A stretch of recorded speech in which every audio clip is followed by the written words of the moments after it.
Julia and the Fire is a Coven alternative universe story written by Tino74. It follows Julia's journey to search for Andrew in an attempt to make actual closure with him after the breakup on the phone during the events of episode 1. As we know from the base game, Andrew and Ashley's home apartment was burned down after they escaped. Almost everyone thought they were dead. Julia thought the same when she learned of the news and was very sad. But in this AU story, Julia encountered a random stranger who has evidence showing that the Brave siblings might have got away and offered to help her find them. From there, they work together to track down Andrew and Ashley, experience the occult horror, meet some demons, and try to survive their own traumas. Unfortunately, this project is still in development, no playable content yet, the story is not finished, but there are 7 chapters that you can read right now on AO3. They also come with their own OSTs that you can listen on YouTube. You can also view some devlogs of this project on the Outdoors Reddit account.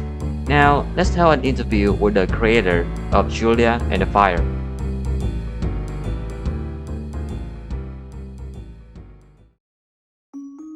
Hi Tino, thank you for joining the interview today. Can you introduce yourself a bit to the viewers? Thank you. I am the Noobcrab74, also known as Thino74 more commonly, and I've been around a couple corners of the internet, but this time I've landed in the TCOAAL space. I do music, and I write, and I'm dabbling a little bit in mod making, so I'm currently adapting my fanfiction, Julia and the Fire, into a mod.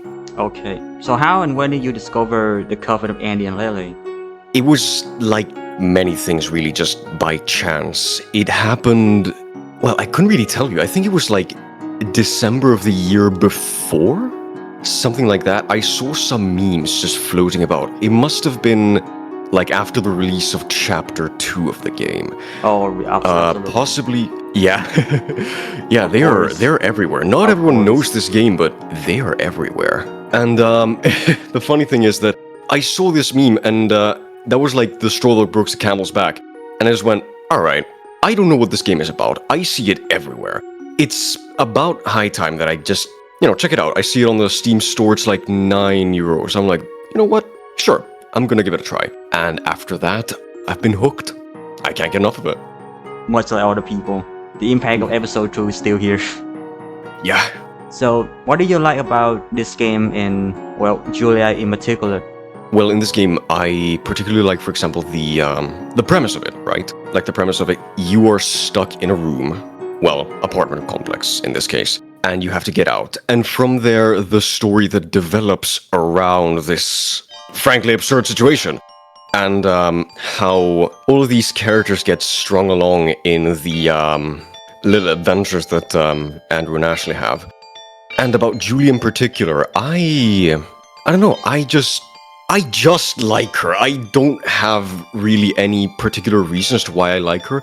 It's just that she's a sweet character. She's a kind and caring, gentle soul, in my opinion. Apparently, from what we've seen anyway. We don't get to spend a lot of time with her, but then again, this does seem to be one of the, better characters of the game, one of the least morally questionable ones anyway. And, yeah. She's probably a lot more relatable than others. I mean, how many people do you murder every day? Yeah. But yeah, she just seems to be a girl trying to make her way through the world. She's in a bad situation, and she got out of it. In the canon timeline, that is. Yep. So are you also, into shipping Julia with someone, or you simply just love her as a character? I very much just love her as, like, the standalone character of Julia. As for shipping, I don't particularly care of who you ship it with, because ultimately they're just like PNGs on a screen, and pixels. Hey, it's fine to ship them with whoever you want. Hell, you can even bring her back to that very abusive relationship with Andrew. That's a great idea. But in any case, I think that shipping is just a silly little thing that a community does because they like the characters and they want to see them together and want to see the little dynamics that they have and such.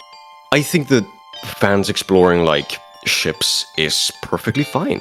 I don't particularly ship her with anyone, but let them ship. Okay, yep. It's just people references, but I don't take them because of it. Yeah, I understand. So we learned from the story of the game so far that Julia is one of very few nice characters in the entire game. She is perhaps a little too innocent, pure, and vulnerable for her own good, and also boring to Andrew at least. Many people can't help but think that she is maybe faking it or she has other motives. What did you say about this? Well, well, I could either be charitable towards her or I could be a little bit more mean towards her. And, given this is the story that I'm working with, I'm usually somebody that is a little bit more taking the mean side of things. But I think that Julia is just a person that is, or rather a character that is, highly intelligent, first of all. Because, like, we have seen that some events in the game, do you remember that one scene where, like, Andrew tells Julia in chapter 3, they're like, oh yeah, you can't, you really shouldn't confront Ashley about this, you really shouldn't tell them that we're dating or anything, you know. Yeah. That part, yeah? In a flashback. I have heard, I don't remember where, I think it was on the subreddit, and I really like this theory, that it was her that actually pushed this confrontation with Ashley. That it was originally her that spoke up about this and publicly said, like, oh yeah, I'm dating Andrew, which of course made Ashley lose her mind. No, I think nicely. it was so it was like Julia kind of said to Ashley that she should talk to Andrew about something, and Ashley, you know, from that she kind of picked it up and she know that they were dating already. I think that was what right. happened. Oh, yes, I was misremembering. I'm sorry. That's it. Yeah. It's been a while since I played chapter 3, so please forgive me for that. 3 months. Yeah. a lot of things happened during those 3 months, not gonna lie.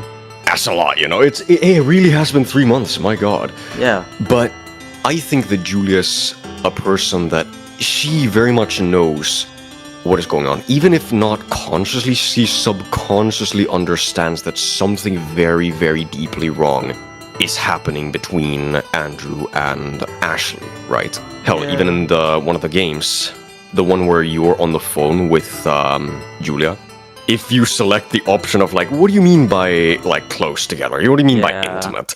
That just kills any chance of you getting the good shots and such ending, right? You have I mean, you have to pick every single dialogue right, or else you lose that part. Yeah, I mean, honestly, I think that Julia just knows, and there is nobody blinder than somebody that doesn't want to see, you know? Well, on the She other has hand, the perfect boyfriend, right? Sorry? On the other hand, she has her sister Jane, kind of tell her what to do all the time. Yeah, that too. Or at least encouraging her and throwing her, like, in the right directions anyway, Jane. And, she's somebody that is perhaps, I think, more insecure and unsure of what to do, right? Yeah. Somebody that sort of needs that guidance to lead her places. Otherwise, she'll be afraid of committing mistakes. It's kind of like another version of, you know, Andrew and Ashley, but like she is the one being pushed, and her sister is the one who pushed. Perhaps so. But then you never really know if Julia is like. Sometimes I kind of think that her sister or her friends push her to be Andrew's boyfriends, or maybe just her sister along or something. So kind of like peer pressure. But peer pressure, absolutely a factor, like, yeah. It could be she just wanted to appear normal, help boyfriend, you know, be around other people and help some other friends like, you know, Ashley. Maybe she's just like Ashley, she did not have that many friends too. Who knows? Who knows? And that's a very interesting perspective. I like that, actually. I like that. Alright, so to the next question. Since Andrew and Julia officially break up with each other in every branch of episode 3A, Decay Part 1, it has been proven that their relationship cannot continue in this route, but do you think that there's still a way for them to somehow get back together in episode 4, Decay Part 2, or in episode 3B, Burial, like what the Saint route puzzle implies? Yeah. No, in no universe, there is no way.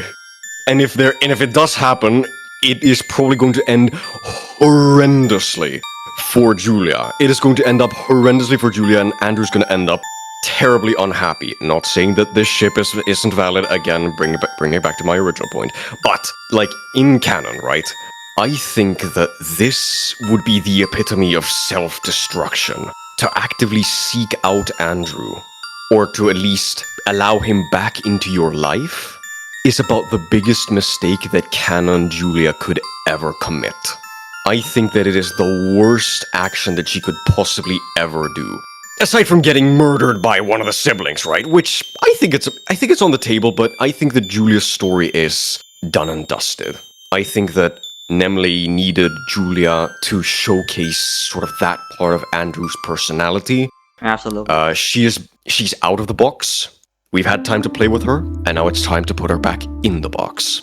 To use that little reference. Wonder how she'll react to that information, if she ever gets it. Really scared shitless. Oh, the poor thing. Oh no. But yeah, I think that it'd be a terrible idea for her to get back with Andrew, and I don't think that it would be really possible. Her story is mostly done. But in Burial, I thought about this, like, after the game released, right? Or, like, 3A released, right? And the little devlog that was, like, talking about the madness and chaos, unleashing that.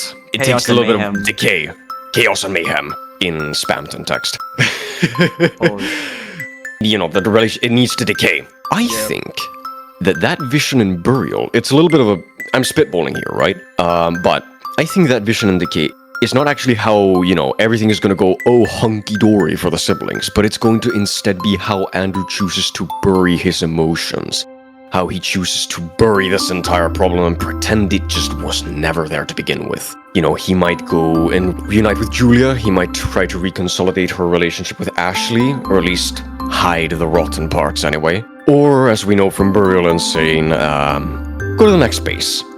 So, what made you want to develop a fan mod dedicated to Julia's side of the story? Well, when I was, getting into the fandom, I was, just browsing the subreddit as you do. And, I'd gone into the game, I'd completed it by that time, I wanted more, so I decided, hey, there's probably some kind of, community center for this.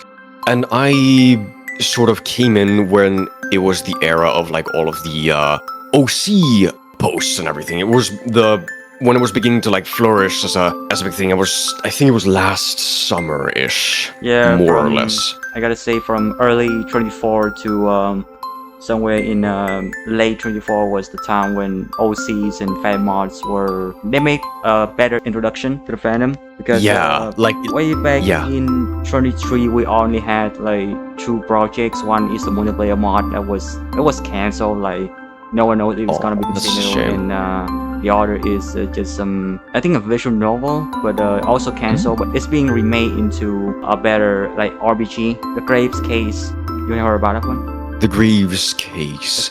It rings a bell. I think I've heard of this somewhere. Yeah. I think. It kind of has a similar story to Julia and the Fire too. Ooh. Yeah, simply it's Julia working with someone to track down Andrew and Ashley. Wait, Gravekeepers? No, the Graves Case. Oh my god, my spelling. Ah, okay. Yeah. No, because I know the guy who's also doing Gravekeepers as well. Something you're like, oh wow, it seems that we're all having the same ideas here. I don't know. I don't always keep track of all the fan mods and projects. It's much easier to keep track of the fan mod stuff, but for fan fictions or the stuff that they post on AO3, there's no way to keep watch of that. No way, man. There's too much. Oh yeah, and I don't blame you. I really do not blame you. It's a lot, and making a mod takes a whole lot more effort. I promise you. But what made me want to develop the mod itself was that I was introduced to the story, and at that time I wanted to get better at drawing. Yeah. Okay. And so I made a little comic series called TCOAAL. Basically, I saw the dev post somewhere, or I don't know if it was before, but I digress. It was a little bit of Ashley's soul, and I was inspired by, ironically, one of my favorite games from childhood, Kirby's Return to Dreamland, and Magalore's Soul's Crown, and I used that to show the kind of obsession that Ashley had towards Andrew. I represented him as a little inanimate, little gem, little soul gem that she would place into a crown and, crown herself with it. But kind of like a trophy, kind of this, and if you know anything of the game itself, of Kirby's Return to Dreamland, the Master Crown, which is basically the artifact that I modeled the crown that she wears in that sort of fan fiction thing, it's a source of power and it's also a jail cell for her. Andrew is her jailer and her liberator, you know? I don't think I heard of Kirby because I don't exactly grow up with these kind of things, but I can get it. I can understand it. Yeah. Yeah, if you ever have the chance, play it. It's great. And originally, Julian the Fire was just going to be a continuation of that. It was never going to be its own standalone story. It was never going to be its own, like, little thing. But the more I thought about it, the more I thought, hey, there's something interesting going on here. I did have the scene where, like, Julia goes over to the apartment and has a little bit of a breakdown, so on and so forth. And the more I wrote about the story, the more I thought, hey, there's something really worthwhile here. Why keep it to a comic format when I could just develop an entire story around it, right? Yeah, you could probably use the comic art for in-game arts, CGs, something like that. Yeah, most of that. I will get to that if we can eventually, because it's funny how we're developing it. But in time, I suppose. It is alright. I mean, everything takes time, so keep going. Do you have any past experience with making games, music, art, and writing before starting this project? Well, I suppose that okay, not professionally, I suppose, but like when I was a kid, I always liked in my English classes, I always just liked to sit down, take a little piece of paper and write one page of a self-contained story. I never really continued anything that I wrote in those pages. I still have them somewhere in my house, but that's how I basically got into writing. You know, after studying for a little while, I realized that I was absolutely miserable studying through high school and through university. And so I started just seeking alternatives. For instance, art. Basically, Tar Soul was my beginning of like doing like any serious art, right? Or quote unquote serious, you know. And for music, I'd always grown up around music, right? I'd always grown up with people that were close to the world of music, and there had been a time when I wanted to test that out. So, as a little bit of a trial, I decided to work on a track for one of my all-time favorite games, FTL, Faster Than Light. Been playing that game for 9 years, and it's still going. And specifically about a fan mod of the game called FTL Multiverse. In it, there is a hidden boss that does not have a unique soundtrack associated to it, right? It has a reused one from a previous boss. I'm not going to spoil what it is because, you know, it's a very secret thing. But the ones that know. And I decided one day, you know what? Let's do it. Why not? What's the worst that could happen? And eventually, it ended up getting popular enough that the original creator on SoundCloud actually listened to it and apparently liked the song. So, you know, I think that sort of like pushed me into making more. And making games, well, I'm a god at the best programming language and the only programming language that one needs. Scratch. Wow. Whoa. Whoa. Oh no. I know. I know. I mean, I'm not a programmer or something, but I heard some really nasty stuff about. Yeah. It's only the best programming language ever. If you know, you know. But no, it was only for like beginnings. For proper programming, I guess this is my first proper endeavor. Yeah, it's alright to, you know, a lot of beginners use that for, you know, making their starter games and such. Yeah, of course. It's a great, neat little program. It was great when I was in school and learning about it. I liked it. Right. So, even though this project is not finished yet, it already had a bunch of OSTs on YouTube. Do you have anyone to help with composing the songs and remixes, or do you just listen and tune them until it feels right? Yeah, I do all of my songs alone, mostly because I have an intricate little map of like musical motifs in my head already. And I just kind of like being able to work with my music and seeing what works. Sometimes I'm just sitting in my DAW, just playing around with my piano, and if I find a little melody that I like, I put it in, and of course that means that I have to like add a whole lot of additional music, but it's fun. It's very fun, and you know, when making remixes or original music, you always kind of like feel like you're giving the mod a little bit extra personality as well, you know? Yeah.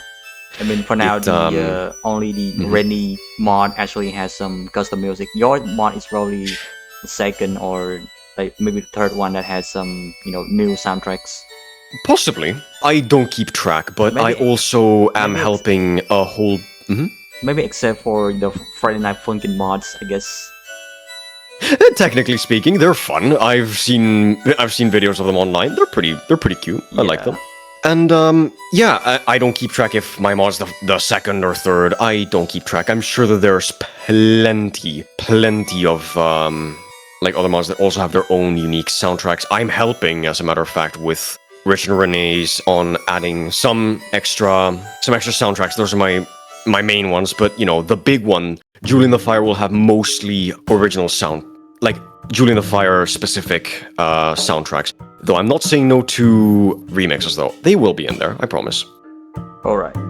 Do you have to work with composers of the songs that you make remix or you just take them and like work on it?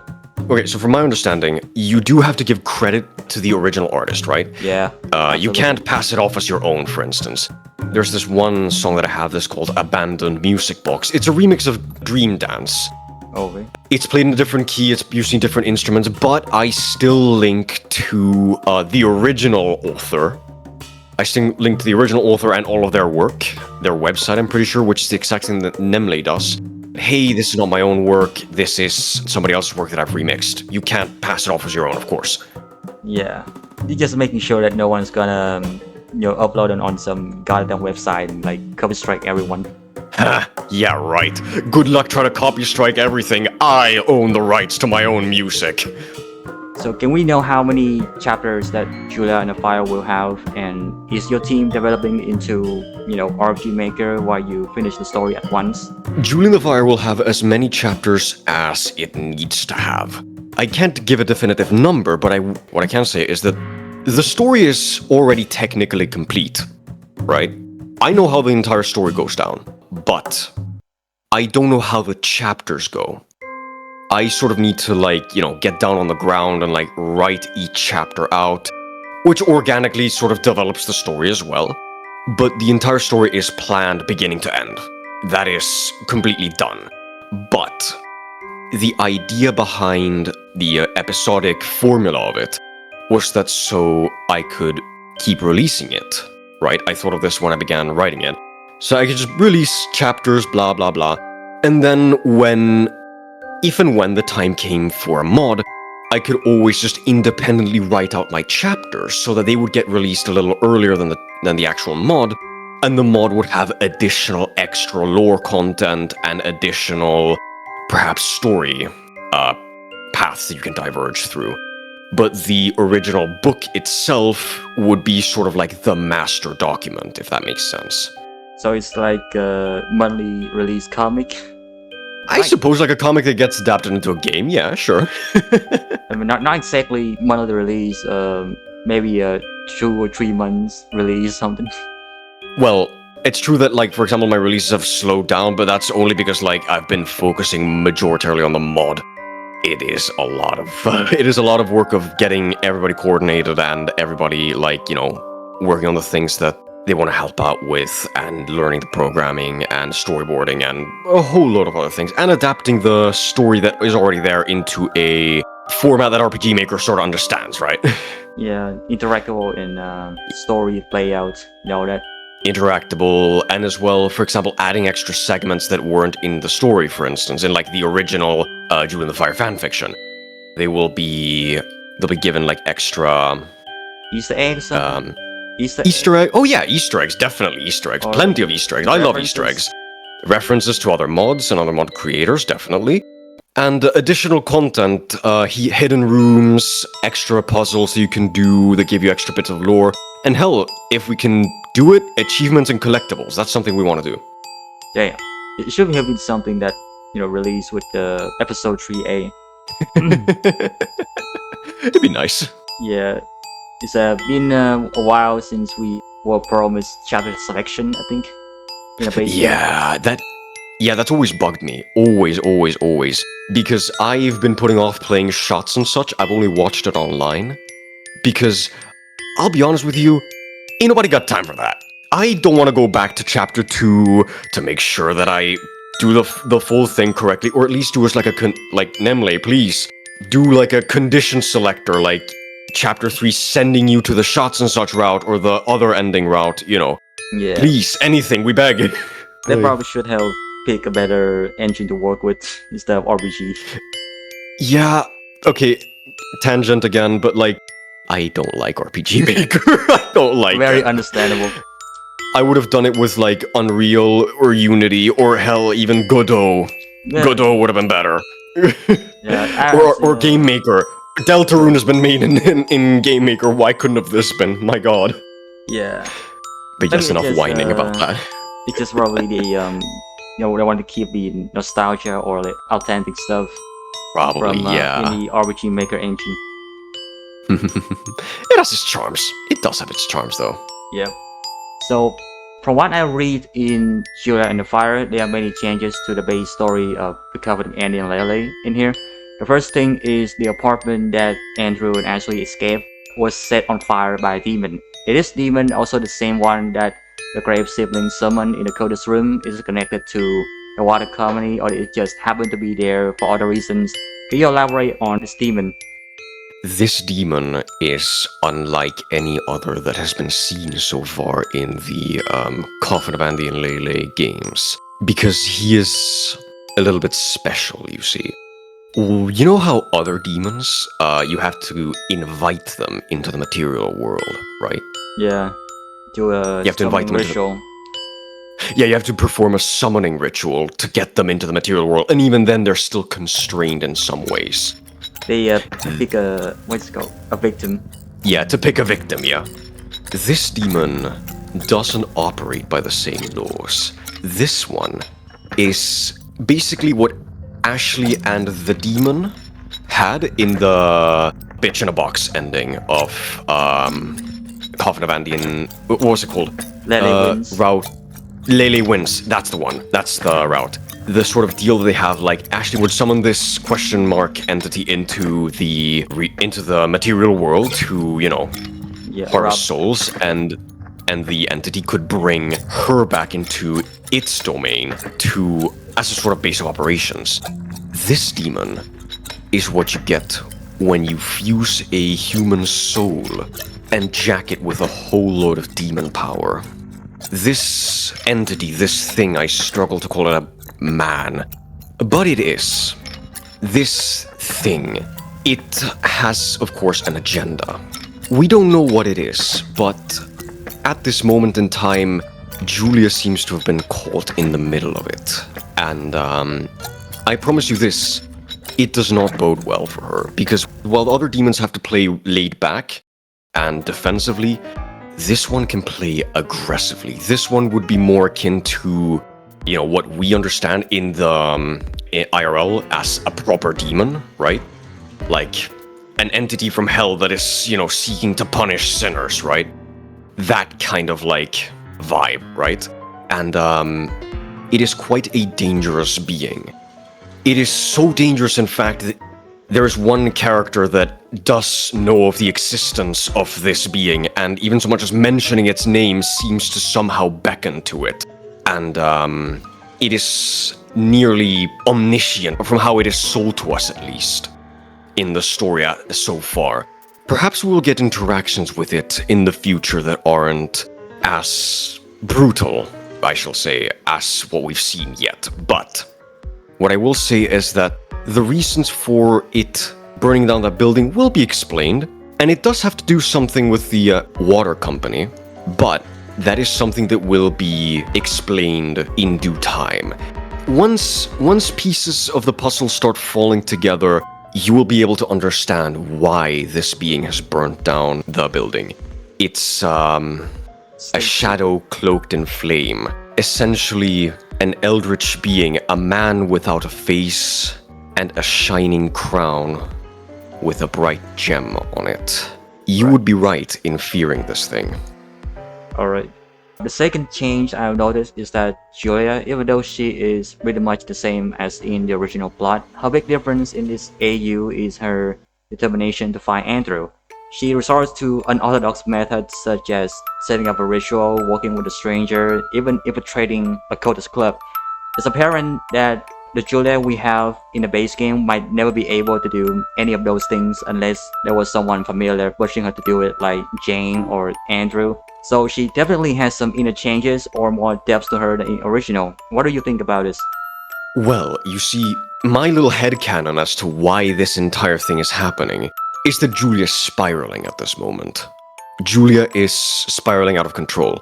And my little idea for why she's spiraling is because of the circumstances of how she finds out.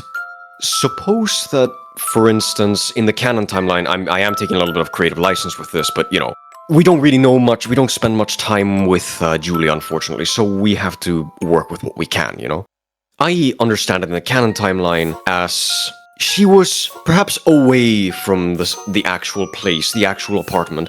Maybe she was distant from it and simply didn't have such a strong reaction to it. Of course, she still had a strong reaction to it, right? You know, it's not every day that you hear your ex-lover has quite possibly died in a fire, right? Yeah. But, you know, I think the little things are what really pushes someone to do something. When she's removed from the situation, you know, it seems distant, and perhaps she can actually, like, write that letter to Andrew and in time give it to him when she finds out that he isn't dead and that he's in fact alive. You know, he gives him the letter, blah, blah, blah. But being there just does something to her. It just screws with her mind in the right ways. And the appearance of the stranger at a perfectly opportune time, claiming that, hey, I saw them run away. I have seen them. Is this what you've been looking for? Is this them? Are you sure that they are truly dead? Do you want to help me out with this investigation? This does actually send Julia on a little bit of a continuous spiral, where she acts, in my opinion, irrationally.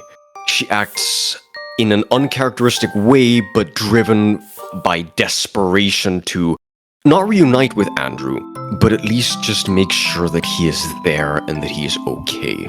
Which is why in the later events of the story, she does in fact infiltrate the cultist venue. Yeah. Because she's just that desperate to find answers, any answers. In this world, she is unable to let go. Alright, so the third notable change is, of course, the new character, Julian Davis, who offered to help Julia find Andrew in exchange for information about him and Ashley. As Julian becomes more and more important later in the story, would he be considered as one of the main characters or still a support character? Will he have his own playable section of the mod, or everything is in Julia's perspective only? A very interesting question. Julian Davis Iscariot, also known as Judas Iscariot, ironically. What a name, huh? Anyway, he is definitely a supporting character as the plot begins, but as the plot progresses further and further and further, he is definitely going to become one of the central characters to this entire story. Of course, never as important as Julia. Mind you, this is not a purely OC mod. But I did think when making this mod that she needed somebody to work with. She couldn't do this alone. She couldn't... being alone is basically a prerequisite for Julian the Fire not happening. She doesn't get the hope, she doesn't get the possibility that they've survived. She would have just gone home, she would have written the letter, and she would have maybe found out about the events later on. Who knows what would have happened. But Julian Davis, he will certainly become much more important because of some certain knowledge he holds. He is Julia's reference in a world of unfamiliarity. In the world of the unknown, he is something familiar and close to her. Something that she can latch onto, at least. Or until, you know, this demon comes to torture her. But we shall see how deep the insanity does go soon. Yep. Alright.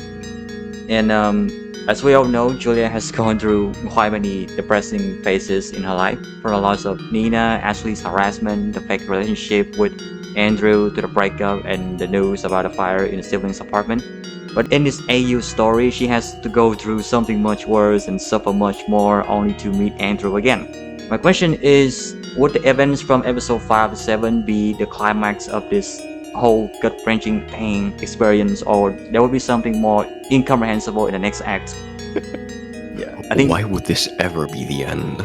Why would this ever be the end of I mean, her honestly, suffering? you kind of answer that question in the earlier questions, but yeah, keep going. Why would this ever be the end for Julia's suffering? Her torment has just begun. And I actually sort of wrote this knowing that there's a specific section of the fandom that absolutely despises this character and wants to see her suffering. This is partly to, I wouldn't say appeal, but it would be palatable to people who don't like Julia as well, in my opinion. I promise you that the events that have transpired from episode 5 through 7 are not the end. This is just the beginning. She will suffer a whole lot more. And if I had to summarize the entirety of Julia and the Fire's story in a simple description, it would be this game, this alternate universe, is a nightmare scenario for Julia. If nothing is going to go her way, she'll have her happy ending. I promise that. She'll have a happy ending, but it'll be the happy ending that she needs, not the one she wants. So she's gonna go through her own chaos and mayhem? Chaos, mayhem, torture, and things that have been haunting since time immemorial. Would it be considered, not safe for work in this? Or, just... What do you mean by not safe for work? I mean, I'm not trying to imply something here, but it may sound like something really sadistic, perhaps. Oh, okay. In that regard, I will never go so far as directly depicting something like that, if you're catching my drift, right? Yeah. But I'm not saying that this will never be revisited. Of course, like it happened in the original game. This is part of her backstory, and of course, she's going to get to relive it. She's going to get to tangle. She's going to be not necessarily reliving it, but it's going to be more of she's going to have to grapple with it again. And perhaps it's going to be not in the best circumstances that it could be offered. But yes, there will be other, for instance, like NSFW themes like body horror. That's going to be a big one, for instance. And, graphic depictions of violence, absolutely. In fact, it already is pretty violent as the story is in Act 1, but, things will go downhill, I promise you. Now that you say, I kind of forgot that the first middle part of episode 3A, the vision that Andrew had in the in-between realm literally has some gore. Yeah, some gore, and then later on, the vision where you have Julia in a bed. Is that? Wait, what? Yeah, the puzzle room. In the decaying along route? That's the one, yeah. I mean, it was, I'll remember is the condoms and Julia's mouth opening, and it's not really exactly explicit, but still. Of course not. And it will not be explicit in Julia and the Fire either. Yeah. It's not going to get to that height. I'm not just doing edge for edge's sake, Yeah, I know. I understand. There is a master plan behind all of this suffering, I promise you. I mean, honestly, the original question was that, do you worry that certain part of the fandom would kind of, because you wrote this thing too violent and basically put the most lovely character in the fan base through something so horrifying. Horrendous. Yep. I don't doubt that if this gets popular enough, it might happen. But of course, if anybody from that crowd wants to listen, I just want to say that all of this, of course, will serve to explore Julia's depths of her character, and this is not simply suffering for suffering's sake. I'm not just doing Julia Torture Simulator for no reason, right? Yeah. I definitely do want to give the character the love and attention that she deserves. I'm not saying that she is going to be exempt from suffering. She's already suffered through quite a lot. But I'm saying that through her suffering, she can achieve much greater heights. And if you do things right in the mod, you will have your happy ending. I kind of after finished reading the whole available chapters in one night, I kind of guess that she would never actually get to meet Andrew and Ashley in person. It's like a never-ending pursuit, but she would get something out of it. It's just my perspective. Perhaps. We shall see what happens. Oh, and I wanted to clarify. In the scene where the demon is summoned, Andrew and Ashley don't summon him. I'm just gonna say that. Okay. They don't summon him. So would that be included in the mod as well, like some sort of cutscene, or it's gonna be something else? Oh yeah, it's going to be a cutscene. It's I have it slightly thought out of how I wanted to go, but of course, in time I will see how exactly it'll play out. But I already have some idea on how I want it to go. It won't be pretty, but it's gonna be very good for the story. I promise you. Okay, just don't let it be some sort of unlockable vision that you have to find in somewhere secret. I know that's gonna be for. I actually have a little bit of an idea that I wanted to add for the vision room. I'm gonna do it a little differently. I am gonna have the vision room available from chapter 1, or act 1 rather. Sorry. Damn. But it's going to be a little bit more interesting. And as Julia, you will have to go out of your way to find these secrets, but they will not be related to anything that I have written in the fanfiction. So it'll be additional, wholly new content that you will see in these new visions. Real shit. Yeah.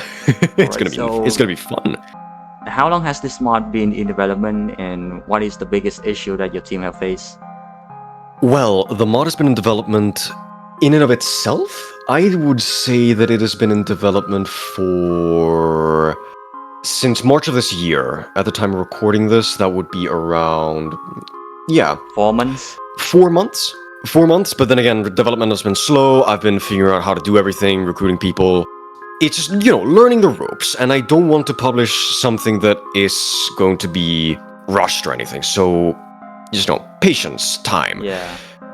And I just want to make sure that everything is good. I want to make sure that everything is great.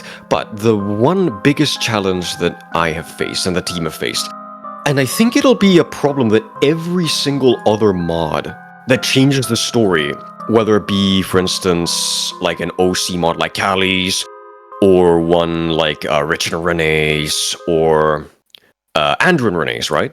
Yeah. All of those, they're going to have to contend with the exact same thing that we are suffering through currently. And that is that if you make the story different enough, right, you're going to have to generate more assets. You're going to have to take more man hours in working with different maps, working with different events, working with different programming. You can't just copy paste program that you have. Nothing wrong with that, mind you. I myself have already done this. I've already salvaged bits of code from the original game to serve the purposes of Julian the Fire, and I've been studying how it works in the original game to see what I can bring over, what works, what doesn't. And it is simply just a question of when, not a question of if, for most mods. What they're going to suffer in their chapters 2 or 3, we have to deal with in Act 1. They are... I kind of like this analogy. If you're lobotomizing the game, we're vivisecting it. I mean, we joke around that it could even be considered an entirely separate game if it weren't for the coffin characters, but it's just a fun little joke that we have.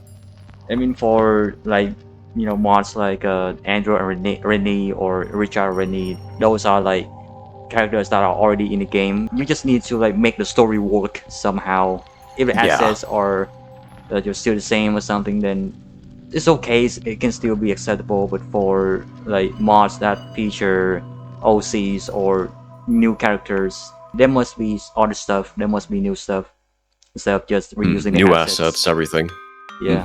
Everything has to change. Everything you have to accommodate for new characters as well. And if you want to introduce new people into your game or new locations, well, you do have to accommodate.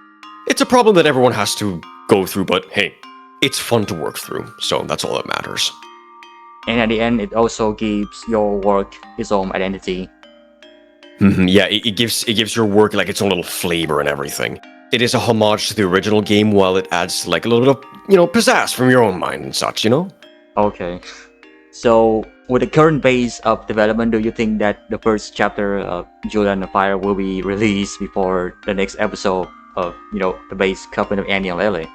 Good question. When's the next episode of TCOAAL coming out? Nobody knows, so I genuinely have no idea, but don't want to rush the project, and I don't think I would be necessarily concerned if it's going to come out before or after. I only really am concerned about the end quality of the product, of course. I want it to feel as good as it can. I want it to feel like you're playing a sort of DLC of the main game, right? A sort of what-if scenario, right? I want it to feel like TCOAAL Extended Edition, if that makes sense, right? Put it up on Steam, make it like a €99 or something like that. No, you can. Nah. Kid Knight would probably strike you down for that. For real. Oh, yes, absolutely not. I would never. Don't worry about it. I mean, it will always be free. You can probably get a slot in the new Coven mod launcher, which is the K-Rose, I think. Possibly. Who knows? I do have Rose on my team, and they've been very helpful with my constant whining and programming questions with MV. So I do owe them a lot, and it would be an absolute honor to be on it. Yeah. Right. As the lead writer of an in-development Coven mod project, is there something you want to say to other fellow modders in the community and also Coven fans?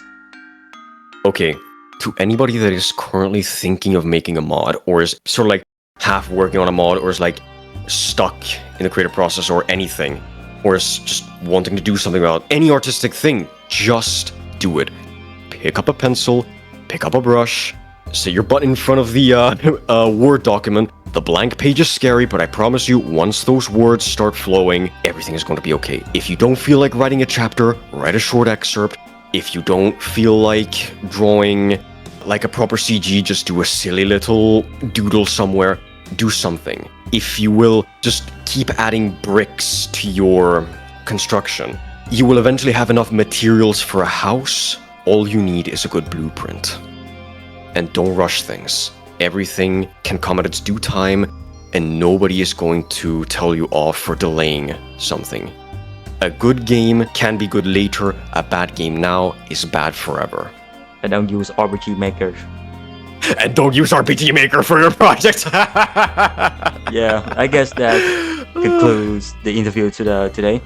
Well, thank you for joining the interview again, and I hope you the best of luck with, Julia and the Fire, and also other projects that you are involved with. Yeah. Thank you so much, Flop. I mean, yeah. Thank you for having me here, man. I mean, it's been an honor. It's my job. So, yeah. We'll see you sometime soon. Be seeing you. And viewers, the audience as well. Even though I don't actually love them too much. Yep. You grow to love them. Alright, we are out.